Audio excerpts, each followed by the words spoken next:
Hello guys, welcome to our channel. నేను మీ anchor Teja. ప్రస్తుతం మనతో పాటు సీనియర్ జర్నలిస్ట్ దాము బాలాజీ గారు ఉన్నారు. నమస్తే సార్. నమస్తే.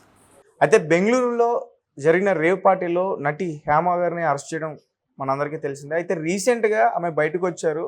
బయటకు వచ్చిన తర్వాత మా ప్రెసిడెంట్ మంచు విష్ణు గారిని కలవడం జరిగింది. అయితే మీరు నన్ను ప్రొటెక్ట్ చేయాలి కానీ మీరు నన్ను ఎట్లా ఇక్కడి నుంచి బహిష్కరిస్తారు అని చెప్పేసి ఆమె మాట్లాడారు. సో దాని గురించి హేమ ఈరోజు ఒక సంచలనమైన లేఖ రాసింది. ముఖ్యంగా లేఖ రాసి ఆమె స్వయంగా వెళ్ళి మా అధ్యక్షుడు మంచు విష్ణుకి పర్సనల్గా ఇచ్చింది ఆ లెటరు. అట్లాగే ఒక కాపీని చిరంజీవి కూడా పెట్టింది. దాన్ని మీడియాకు కూడా ఆమె రిలీజ్ చేసింది, మీడియాతో కూడా మాట్లాడింది. అంటే ఆమె ప్రధానంగా ఆ లెటర్లో ఏముందంటే, నేను డ్రగ్స్ కేసులో అంటే నేను రేవ్ పార్టీలో అరెస్ట్ అయినట్టుగా వార్తలు వచ్చాయి, అంటే నన్ను పట్టుకున్నట్టుగా దాని మీద కేసు పెట్టారు పోలీసులు, నన్ను అరెస్ట్ చేశారు. యాక్చువల్గా నాకు అది రేవ్ పార్టీనా ఇంకోటి డ్రగ్స్ ఉన్నాయి ఇవేం తెలీదు. ఒక ప్రొడ్యూసర్ ఫ్రెండ్ బర్త్డే ఉంది రమ్మంటే బర్త్డే పార్టీకి నేను వెళ్ళాను. అది మామూలుగా మీకు తెలుసు, ఇండస్ట్రీలో ఎవరైనా పార్టీలు ఇస్తుంటే పిలుస్తారు, మనం వెళ్తాము. అక్కడ డ్రగ్స్ ఉన్నాయా ఇంకోటి జరుగుతుందని మనకు నాలెడ్జ్ ఉంటే మనం వెళ్ళాము, నాలెడ్జ్ లేనప్పుడు వెళ్తాము. వెళ్ళినప్పుడు అక్కడ జరిగిన దానికి నేను ఎలా బాధ్యత వహిస్తాను? సో నాకు టెస్టులు చేశారు, అది ఇంకా ఆ టెస్టులు కూడా రిజల్ట్ బయటికి రాలేదు ఇంకా. అయితే నా మీద వాళ్ళు కావాలనే ఫాల్స్ అలిగేషన్ పెట్టి వాళ్ళు ఈగో హర్ట్ అయింది. నేను వాళ్ళ మీద నేను అక్కడికి వెళ్ళలేదు, బయట ఉన్నానని వీడియో పెట్టడం వల్ల పోలీసులు ప్రిస్టేజ్గా తీసుకొని నన్ను అరెస్ట్ చేశారు. నిజానికి 86 మందికి అక్కడ పాజిటివ్ వచ్చింది. వాళ్ళని ఎవరిని అరెస్ట్ చేయలేదు, నన్ను ఎందుకు అరెస్ట్ చేశారు అంటే వాళ్ళు ఇగోకపోయి నన్ను అరెస్ట్ చేశారు. బెయిల్ మీద బయటకు వచ్చాను. నేను ఒక ప్రిస్టేజియస్ ల్యాబ్లో టెస్టులు కూడా చేయించుకున్నాను వాలంటరీగా. రిపోర్ట్లు కూడా దీనికి చేస్తున్నాను, మీరు ఆ ల్యాబ్లో కూడా చెక్ చేసుకోండి. లేదు మీరు నన్ను టెస్ట్ చేయిస్తానన్నా కూడా నేను రెడీగా ఉన్నాను, డ్రగ్స్ నేను తీసుకోలేదు అనేది ఆమె చెప్పింది. సో అదొకటి. రెండవది ఆమె ఏం చెప్పిందంటే, ఇలాగా మీరు మా అసోసియేషన్, మా అంటే ఏమో అర్థం, సినిమా నటీనటుల సంబంధించిన వెల్ఫేర్ అనేది చూసుకోవడానికి ఉన్న అసోసియేషన్ అది. ఏదైనా డైరెక్టర్ అసోసియేషన్ కానీ ప్రొడ్యూసర్ ఇవన్నీ కూడా దేనికవి ఆయా విభాగాల్లో పనిచేసే వాళ్ళ వెల్ఫేర్ కానీ వాళ్ళకి సంబంధించిన రైట్స్ కానీ వాటిని ప్రొటెక్ట్ చేయడానికి పెట్టుకున్నావు తప్ప అవి వేరే యాంగిల్లో ఏమీ లేవు అవి.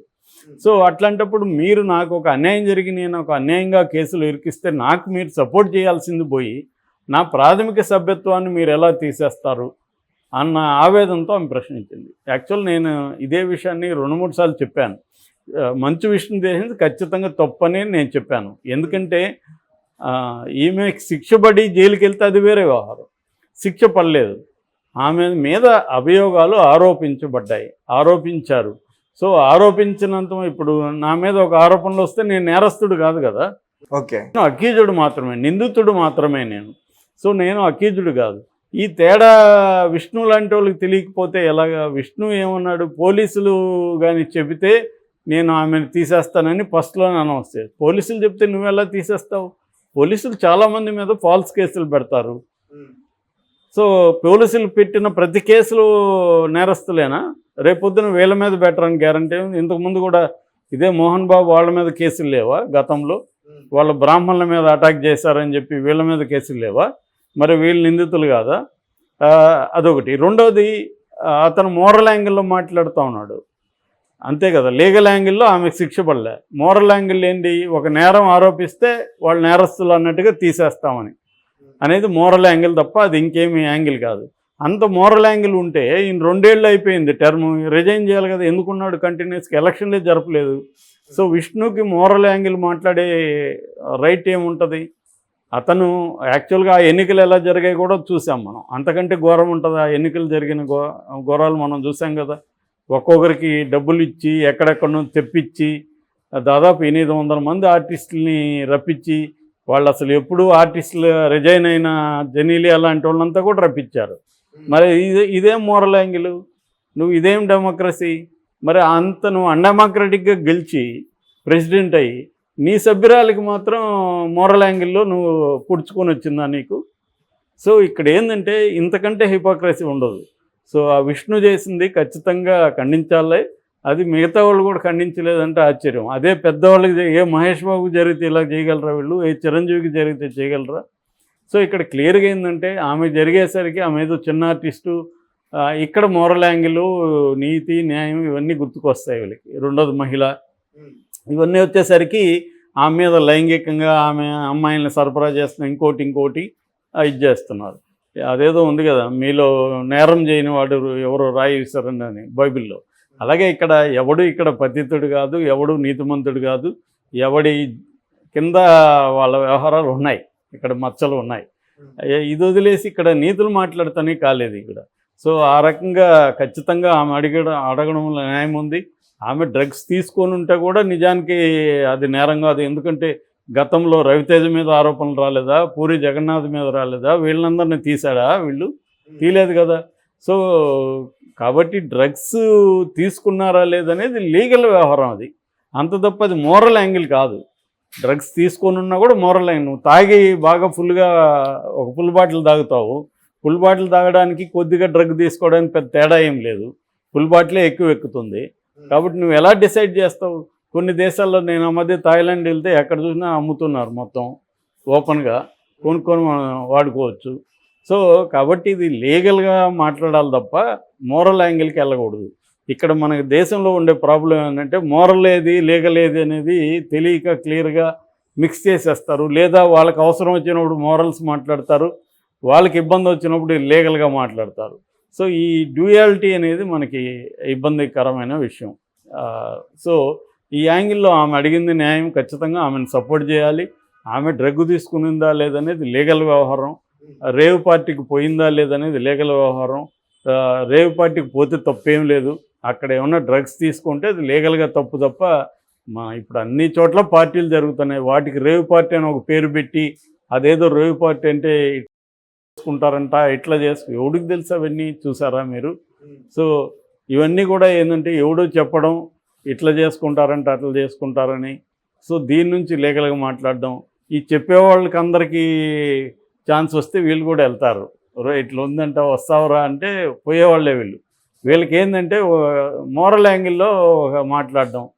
సో కాబట్టి ఖచ్చితంగా విష్ణు చేసింది ఖచ్చితంగా తప్పది. నిజానికి మిగతా వాళ్ళన్న ప్రశ్నించి ఉండాలి విష్ణుని, నువ్వు ఎలా తీస్తావా ఆ అమ్మాయి మీద, కనీసం ఆమెకు శిక్ష పడలేదని. అయితే ఇక్కడ దీన్ని కొద్దిగా బ్రాడర్ కాంటెక్స్లో పెడితే మగవాళ్ళు కూడా దీంట్లో ఇలాంటి వాటిలో చాలాసార్లు బలవుతున్నారు, ముఖ్యంగా మీ టూ మూమెంట్లో. ఇప్పుడు 20 ఏళ్ళ తర్వాత, 20 ఏళ్ళకు ముందు నాతో కూడా ఒక అమ్మాయి పనిచేసి ఉంటుంది ఈ ఛానల్లో. 20 ఏళ్ళ తర్వాత నన్నప్పుడు నా తొడ మీద చేయేశాడు బాలాజీ సారు అని ఆమె కంప్లైంట్ ఇస్తుంది. దాంతో నన్ను జర్నలిస్ట్గా తీసేస్తారు. ఇది కూడా దేశంలో చాలా చోట్ల జరుగుతుంది. 20 ఏళ్ళుగా నువ్వు ఎందుకు చెప్పలేదు? చెయ్యేసి ఎందుకు వేసాడు చెయ్యి, అప్పుడెందుకు నువ్వు చెప్పలేదు? సో ఒకవేళ చెయ్యేస్తే అది నేరం అయితే అది కోర్టు చూసుకుంటుంది. వీడియోడు తీసేయడానికి జర్నలిస్టుల అసోసియేషన్ నుంచి ఇలాంటివి కూడా చాలా జరిగాయి. ఈవెన్ అమెరికాలో కూడా ఇదే గోలే. అమెరికాలో వుడీ అలెన్ లాంటి గొప్ప డైరెక్టర్లను కూడా ఈ యాంగిల్లో తీసేసిన సందర్భాలు ఉన్నాయి. గొప్ప గొప్ప డైరెక్టర్ని, రోమన్ పోలన్స్కీ, వుడీ అలెన్ ఇలాంటి వాళ్ళని కూడా. సో ఇది ఏంటంటే ప్రపంచవ్యాప్తంగా కూడా ఈ గోల్ ఉంది, ఏది మోరల్ అండ్ లీగల్ ఇష్యూస్లో క్లారిటీ లేకపోవడం, దాని ఏమంటారు, ఒక హిపోక్రసీ ఉండడం అనేది జరుగుతుంది. ఆ యాంగిల్లో చూసుకున్నప్పుడు విష్ణు మాట్లాడిన తప్పు. కనీసం చిరంజీవి లాంటి వాళ్ళైనా దీంట్లో జోక్యం చేసుకోవాలి. ఆ అమ్మాయి ఒకవేళ నేరం చేస్తుంటే కోర్టు ఉంది, అవి చూస్తారు. వీడికి ఎందుకు, నిజానికి ఆ అమ్మాయికి ఏమైనా హెల్ప్ కావాలంటే నువ్వు లీగల్ హెల్ప్ చేయాలి ఒక అసోసియేషన్గా. ఇంకెందుకు అసోసియేషన్ ఉండేది, ఇంకెందుకు వీళ్ళు డబ్బులు కట్టేది? సో ఇదే తప్పు గతంలో కూడా మా అసోసియేషను శ్రీరెడ్డి విషయంలో కూడా చేసి, శ్రీరెడ్డి యాక్చువల్గా విక్టిమ్, ఆ అమ్మాయి ఒక దీనికి విక్టిమ్. ఆ విక్టిమ్ అమ్మాయి, నాకు అన్యాయం జరిగిందని ఆ అమ్మాయి లేవదీస్తే ఆమెకు సభ్యత్వం రిజెక్ట్ చేస్తారు వీళ్ళు. సో అది అప్పుడు తర్వాత చంపలేసుకున్నారు తప్పని. ఇది కూడా అటువంటిదే. రేపు పొద్దున అమ్మాయి కోర్టుకు వెళ్ళిందంటే కూడా విష్ణుకి వాచిపోతుంది, నువ్వు ఎలా తీస్తావురా అమ్మాయిని అని చెప్పి. కాబట్టి ఎందుకంటే వాళ్ళ బైలాస్ అంతా ఉంటాయి, అదేమీ ఇది కాదు. ఆ బైలాస్లో ఎవరైనా కేసు నీ మీద పెట్టగానే నేరం అట్లా అనుకుంటే మనకు పార్లమెంట్లో మెజారిటీ ఎంపీలు కేసులు ఉన్నాయి, మన సీఎంల మీద ఉన్నాయి. చంద్రబాబు మీద లేదా? చంద్రబాబు జైలుకి వెళ్ళి రాలేదా? అంతకుముందు జగన్ సీఎంగా ఉన్నాడు, ఆయన మీద కేసు లేవా? సో మరి వాళ్ళంతా ఎలాగ ఉన్నారు? వీళ్ళు వెళ్ళి వాళ్ళ దగ్గరికి పోయి చేతులు కట్టుకొని నిలబడుతున్నారుగా మరి వీళ్ళు. సో ఇదేంటంటే కేసు పెట్టినంత మాత్రాన నేరస్తులు కాదు, లీగల్గా తీసుకున్నప్పుడు వాళ్ళకి పనిష్మెంట్ అయ్యి జైలుకి వెళ్తే అప్పుడు వాళ్ళు నేరస్తులు అనొచ్చు, కానీ అంతవరకు వాళ్ళు నేరస్తులు కాదు.